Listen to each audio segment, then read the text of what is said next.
Hello, investors. It's Don Vandenbord, Senior Portfolio Manager with Revere Asset Management. Today is Thursday, July 27th, 5:44 p.m. Eastern Time. Coming to you from St. Augustine Beach, Florida, with tonight's Revere Market Insight video. State of the market, we're in an uptrend, but some caution is warranted after the action today. I'll explain that in a moment. Check the trend gauge over here. Market leaders still showing bullish uptrend, but we've got the yellow arrow introduced here as the market gapped up this morning.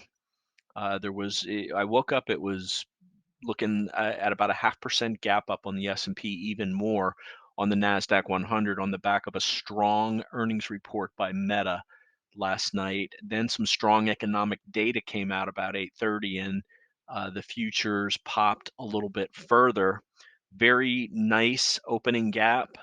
Nice opening gaps from an extended position are not something you want to chase.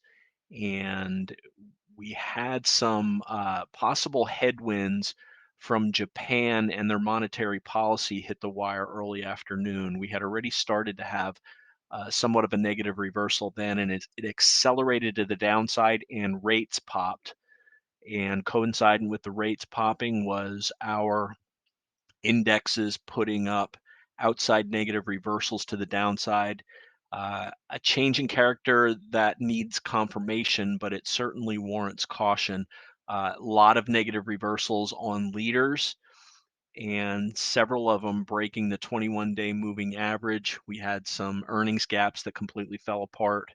As far as the indexes go, they still look okay relative to their moving average, but today's bar or candle looks terrible, and we'll take a look at that momentarily. So we're not, we haven't broken any of them, any of these moving averages. All five of the major indexes are still above the short-term, medium-term, and long-term uh, intervals that we track, but we'll put caution up here based on the action of leadership, because after all, if a market leaders can't go higher, the market itself is eventually going to buckle. We also have a couple of the big seven breaking some moving averages.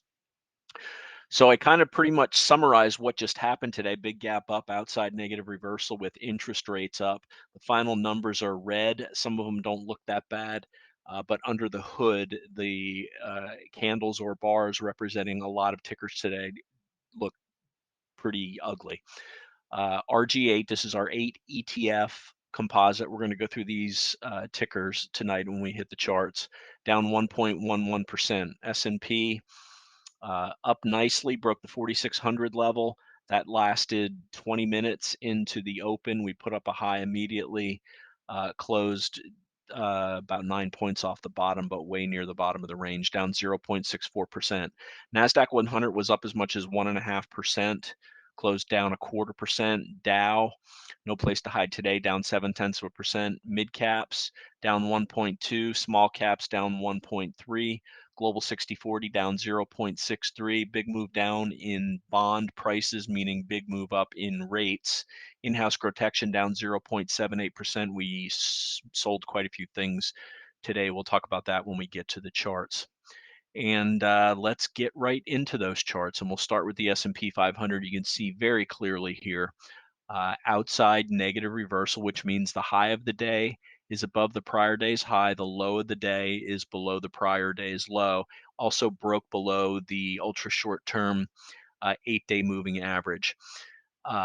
You know from watching the tail of the tape in these videos that we've been long in the tooth, so to speak, on this rally above the 21-day exponential moving average, and it's at 4,600 today. We were 5% above the 50-day moving average on the S&P, and because of the tightened ATR of the S&P, we were 3 ATR above the 21-day. Now, from a percent standpoint, it's not overly high, but from an ATR standpoint, it is.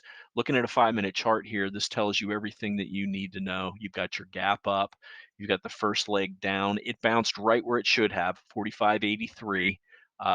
Prior, that was yesterday's high.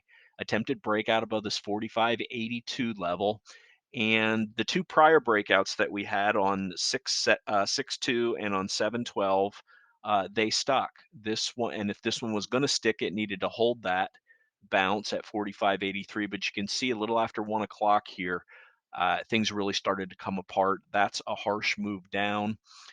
Let's go to a 30-minute chart just to pull it out a little bit. You can see where we stopped is a normal level for it to stop going down. It's a pretty important level here, this 45.27-ish to 45.30 level. Today's low 45, 28.56, but that was resistance here. It was resistance and support here. It was support here, and that's where we stopped going down today. And on a daily chart, the 21-day is down another 40 points from there, 44.89. So uh, that is a kind of a very short-term key level. The 21-day is the next level down, and then that breakout that we had on this day here, 7/12, above that 44.58 level. That's the next level down before the 50-day moving average. So uh, we're definitely, I mean, we sold a bunch of things today, locked some profits in. Anything that we recently bought that was at a loss got thrown out in the portfolio. We'll give the indexes the benefit of the doubt. We're down to just the very strongest of the strong. You'll see when we review the portfolio here momentarily. Let's go to the NASDAQ 100, the leading index for the day. Uh, Leading index, but it's been lagging as of late. The big gap up this morning, I mean, this looks pretty much the same. Uh, Big move up, tried to bounce, big sell off down, but it didn't make a higher high, did not make a higher high the way the S&P 500 did. So attempted breakout on the S&P 500 failed, and big negative outside reversal below the 8-day moving average. That's the ultra short term, but we've been above it for 2.5 weeks. So even just breaking that is a very minor short-term change in character, but it's more the leadership stocks that I'm concerned about. And we may just pull back to the 21 or between the 21 and the 50 and have these set up for another leg higher. But we're also, after this long run above the 21 and the 50-day moving average, coming into a seasonally weak part of the indexes. And all these things taken separately aren't really a big deal, but when added together, have us taking caution. Negative outside reversal on the Dow too, still holding the ADMA. Relative strength in line over the last week with the S&P 500.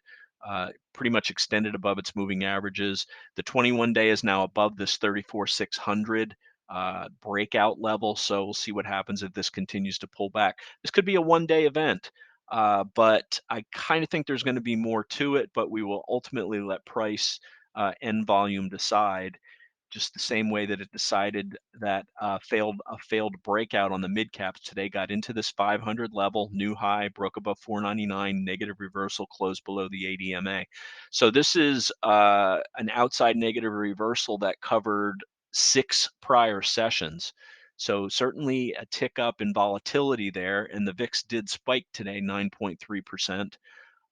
When you add all of these little things together, it's a weight of the evidence thing, and we don't like what we saw today, plain and simple. IWM trying to break out, didn't quite get there, but did make a higher high and then an outside negative reversal covering the prior 7 sessions, closing below the ADMA. Um, on the indexes, that does not look good. We don't track the ADMA on the GROTECTION gauge. We mention it in the tail of the tape, and we use that as a kind of an immediate risk on indicator before we get to the 21 to know whether we should be adding or whether we should be reducing positions. Let's flip to the VIX right now, and changing character here, outside positive reversal to the upside back above the 21 EMA, ran into the 15 level and the declining 50-day moving average. So we'll be watching this also. Does it get back above 15, or again, is it a one day and it comes back down into this range below 15? Let's go to the dollar. This was part of the problem today also. The dollar gapped up along with the indexes, but the dollar held it while the indexes reversed. and a strong dollar is not good for stocks. It's back into this prior range. It's into the 50-day and soon the declining uh, 200-day moving average, and this is a strong move up in the dollar, and that is not good for precious metals and precious metal stocks. This is just one of the things we got stopped out on today. Silver with a gap down, or not a gap down, but yeah, I guess it was a gap down, and closed near the bottom of the range, breaking the 21, down 3.5%. That's ugly, just as ugly, and maybe uglier versus its relative versus its moving averages, is the GLD down 1.6%, breaking the 21 and the 50-day, and also ugly is GDX down 4.1%, clearly breaking, giving up all of this prior gain that it had over the prior 2 weeks while it was consolidating that gain. That consolidation ended up being a bear flag, and we broke below it today and got stopped out of NUGT. Bitcoin. Maybe the fact that Bitcoin didn't follow up on this breakout to the upside 2 weeks ago should have given us some insight to risk off, but Bitcoin hasn't made any progress at all. Only down 1.3% today, but it's making lower lows. Well, didn't quite make a lower low here, but it's making lower lows relative to this consolidation slash handle that it's been in. But this big move up here looked like it was going to reignite. It just didn't. It's breaking down. So no reason to be fishing in that pond either, Bitcoin or Bitcoin stocks. So Coin itself down 7%, Mara down 5%, MSTR down 4%, Riot down 4.6%. Those showed some promise, but no longer. Let's flip the bonds now. BND down 0.85%. This is the biggest candle going back weeks. So that's telling you something. Means plain and simple, rates went higher today. We'll see that here in a minute. TLT, very large candle to the downside, also breaking that 100 level. If that broke the 100 level, that means that the TYX broke out above 4%. And you can see there that it did. So this failed breakdown that we saw in rates 2 weeks ago, we're right back up to that level. That breakout kind of capped the rally. The pullback coincided with a rally in the markets. The markets continued to rally while we ticked back up, but this was just too big a candle today. So now we watch that 4.0 level on TYX, TNX, the 10-year, just barely back above that 4.0 level. So, but again, biggest candle that you can see, well, in at least a month on this chart, and above that 4.0 level. Let's look at the 5-year. They don't have a 2-year, but yeah, the 5-year big candle also not above the yields from 2 weeks ago, but not going in the direction that we want them to, certainly. What didn't we cover? Okay, RSP, equal weighted S&P, failed breakout outside negative reversal,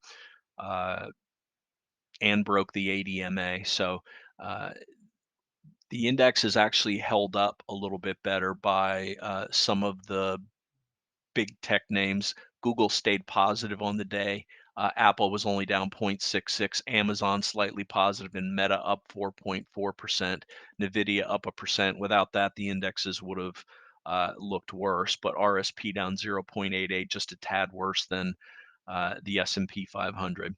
So that's the inter-asset correlation. Some not good news there. Let's go to the tail of the tape. There's the VIX back above the 21. Fear and greed's at a 78. A little bit of good news from the sentiment corner. The AAII, individual investors, bulls dropped 7 points to 45. So basically, this means they put in the high with the market putting in the high last week until the negative reversal today. Neutral ticked up 4, bears ticked up 3. Here's the good economic news that came out before the open. Q2 GDP well above expectations, certainly saying no recession. And Powell said their staffing projections didn't indicate recession either. Durable goods were better than expected. Jobless claims were kind of in line. I said PCE data was supposed to be today, but it's not. It's Friday morning. So let's go to the day count. 5-day consolidation, now one big down day, 38 days since the breakout. Basically closed less than 0.1% below the ADMA, so I consider that close enough for rounding on the ADMA. 43 days still above the 21-day moving average. We hit this support resistance level and bounced on the S&P 500. We're still within this big range of 373 through 383 on the NASDAQ 100. Sectors up, only tech and semiconductors. Semiconductors were up very strongly today. Semiconductor equipment companies, we'll look at a couple of those charts. I have them down here. But in the downside, 10 out of 11 sectors down, only XLK positive, banks negative, gold and silver stocks, Bitcoin and Bitcoin stocks, and PIC, which is base metal miners. Just really not a lot of good to look at across the sector. So in-house, right out of the gate, we sold Nugget, and then we started getting taken out of some things with that acceleration of the breakdown. This afternoon, we sold Celsius, small gain, U, small loss, ON. Just bought that yesterday, small loss, MDB, right at break even. Live, we booked between 9 and 10% gain. They reported after hours, and they blew out earnings, but it's not making any progress after hours. And with a market, if a market's going to correct, anything that is going to report good earnings is going to face a headwind. So we decided to book the profit. DT, we also booked the gains there. So the bottom line on the day, big gap up, but an ugly outside negative reversal and interest rates higher yields caution. Not to mention bad action from some of the leaders. So let's get into some of these charts today. We'll start with the focus list I wanted to show. Meta. I'm actually going to show all the big 8 here, but we'll start off with Meta because it gapped to new highs and then negative reversal, still up 4.4% on the day. It was up almost 10%. This leaves this as about the best looking chart. Let's go through the rest of the big 7. So we'll go to Apple. Apple, fine outside negative reversal, volume below average. That just looks like another normal day, so nothing to be concerned about there. Microsoft, second day down, lower low. So the bottom was not put in on yesterday's earnings report, down another 2.9% on above average volume. So that's certainly not a good looking chart. Google made a higher high initially in the morning, still closed slightly positive, but the day 2 higher high and back inside the candles range. We'll see how this evolves tomorrow. For now, that this is okay. The volume's good. They announced good earnings. Let's move on. Next, we've got Amazon. Amazon just again negative reversal, breaking above and then back below the 21. It's still above the 50-day, basically flat on the day. Tesla got worse, not better. Didn't break the lows of this positive reversal on Monday, but it's approaching. It's now 5.3% above the 50-day. If you look at the 10-week, it is only 2.2% above there. That's as far as we're going to give it. We're 50% gains now. They're in the 30s. We need the good market in order for this. I'm not the kind of guy that sits through bases and 30% corrections thinking that something will come back. I've seen too many horror shows in supposed leading stocks that drop 30, 40, 50%. We just don't do that here. We'll book the gains and re-enter it if it starts acting better. Number 7, negative reversal, topped 470, still up on the day, but couldn't go any further. In fact, it couldn't pass this 481 from last week. So a little bit of minor relative weakness versus the S&P on Nvidia. Not this week, but last week there was. But it's holding the 21 as long. This is our biggest position. We didn't sell any of this today. In fact, we added to it early in the day on strength. We won't part with any of this unless it starts breaking the 21. So those are the big seven. Now let's go to the RG8 because there are some ugly looking charts here or candles here. So this looks like it topped last week outside negative reversal, breaking the 8 as well as the recent 5-day consolidation, still above the 21. This is the RG8, all of them, down 1.3% on the day. Next up is SLYG. This is the Russell 2000 growth. That was the Russell 2000 growth. This is the S&P 600 small cap growth outside negative reversal, breaking the 8. I know I sound like gloom and doom. I'm just saying we're taking caution. We'll see how this plays out. We don't know. It could be a one-day thing, but when we show some of the charts of the things that we sold in the portfolio, uh, they don't get better than the charts that we're looking at here. MDYG outside negative reversal. Now, if you take it in context, I know that this was a nice run up, but the run up has paused now. So why our take is we're not going to start piling into a bunch of names after a big run up that looks like it's pausing into a seasonally negative part of the year, negative reversals. Some of the big seven breaking their 21 and some breaking their 50-day moving average. And you just add it all up. And for right now, it equals caution. I could do this video tomorrow and might say it was a one-day wonder and we make higher highs and who knows, but the interest rate markets are saying higher for longer, and big rates crush gross, higher rates crush growth stocks because they typically borrow a bunch of money to fuel their growth. FFTY outside negative reversal closed below the 21. QQQJ outside negative reversal still above the 21. All of these tight ranges and then this gap up, they look like continuation breakouts in all these RG8 names, but instead, negative reversal, just like we saw with so many stocks today.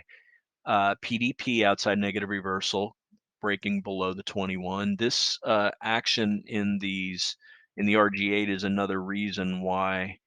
um, is another reason why we put that yellow arrow on leaders. These are the leading. These are the growth ETFs that represent leading stocks. High beta outside negative reversal, still looking pretty good. We're sitting right on the ADMA above the 20. And finally, ARK-K. ARK-K outside negative reversal sitting on the 21. So those aren't looking so good. Let's go through the portfolio. This is the 21 over 21 list. Anything that has a red flag here, we either owned it during the day or we owned it and sold it. But we're going to go through all 21. NVIDIA negative reversal chart looks fantastic still. Uber broke below the 8 chart still looks excellent. LYV, we sold this. I'm going to unflag this.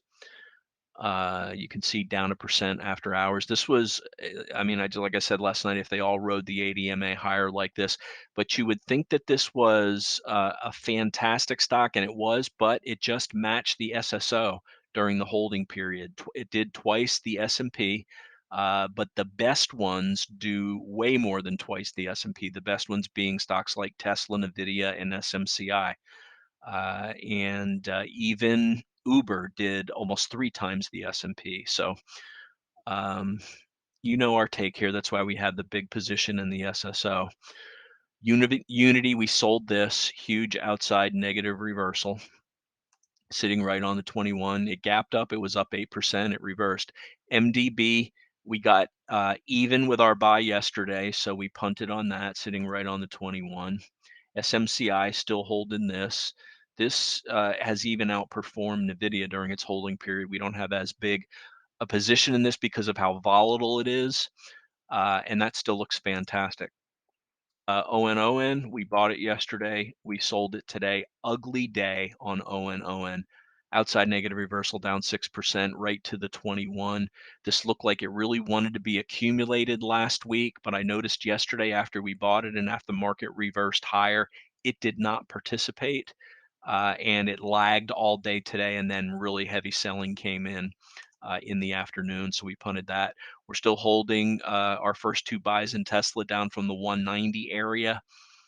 but we will lock in those gains if the market calls for it. DT, we sold this also. The chart looks fine. Look at the relative strength line though. It actually matched the S&P. Actually, it didn't even match the S&P. We sold it for about a 7% gain. The S&P was up about 9% during the holding period. So we figured after this 4-day down move, 5-day down move, the up move wasn't powerful enough to, even though it was up on the day, it wasn't powerful enough for us to just continue to hold it. It's got earnings coming up next week.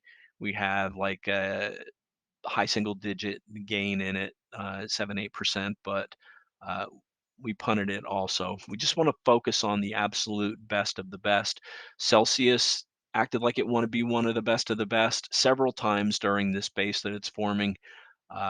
We stopped out, I think, for a 1 or 2% gain on this, less than the holding period. Another one less than the holding period.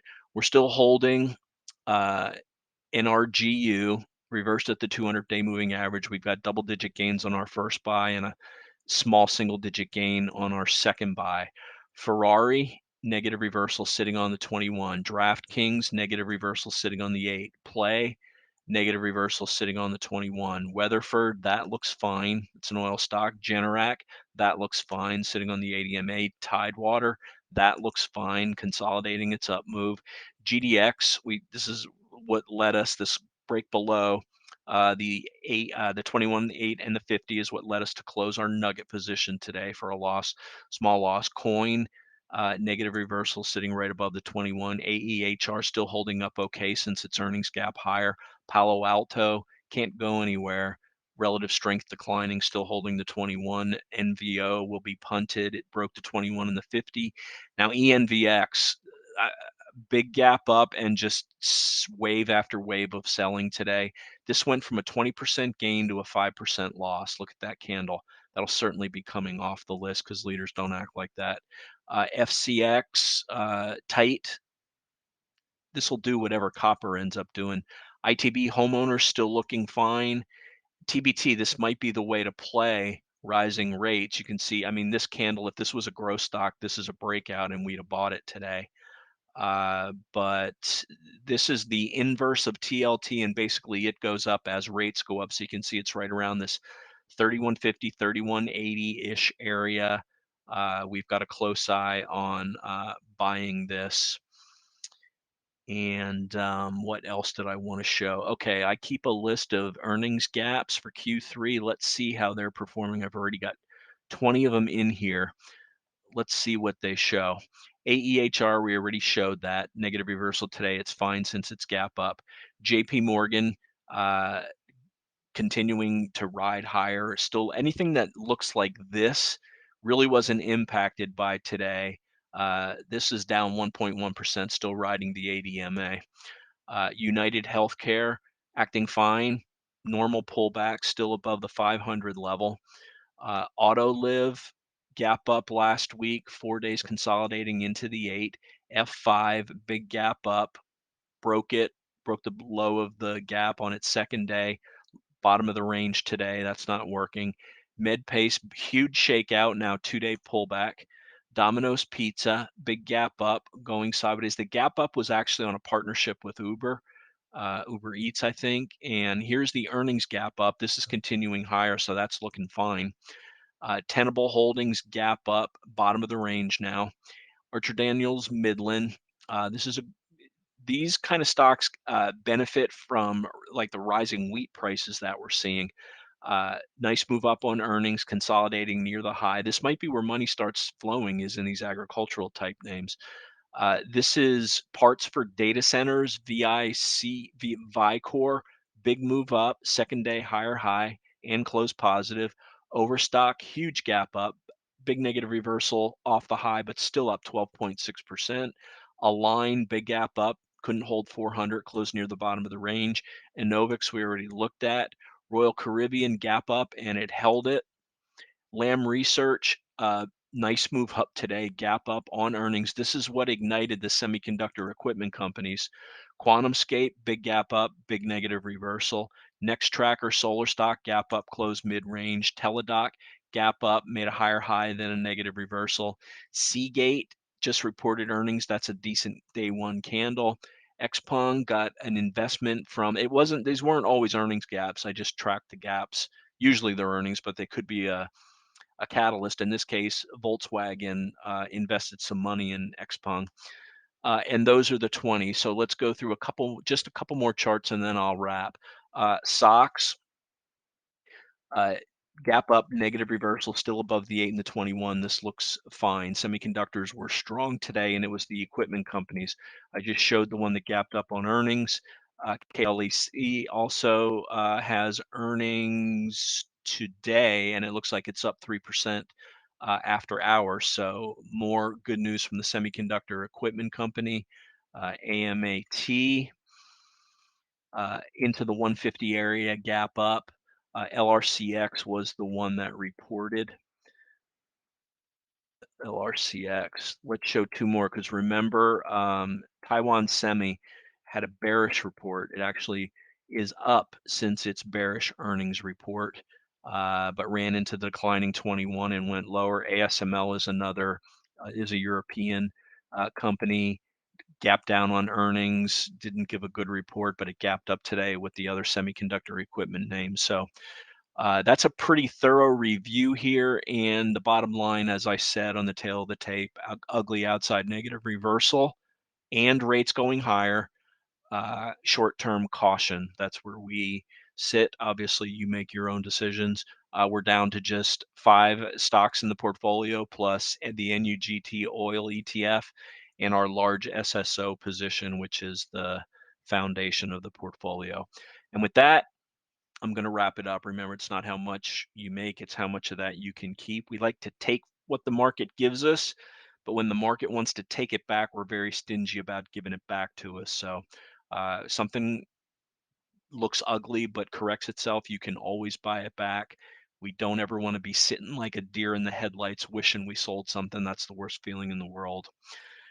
And with that, I'm going to wrap up today's video. As always, like to hear from you. Email me, don@revereasset.com, or my partner, Dan Stewart, dan@revereasset.com. The phone is 855-REAL-WEALTH. That's 855-732-5932. So wrapping up the video for Thursday, 7/27. This is Don Vandenbord with Revere Asset, telling it like it is. Thanks for listening, and have a great day.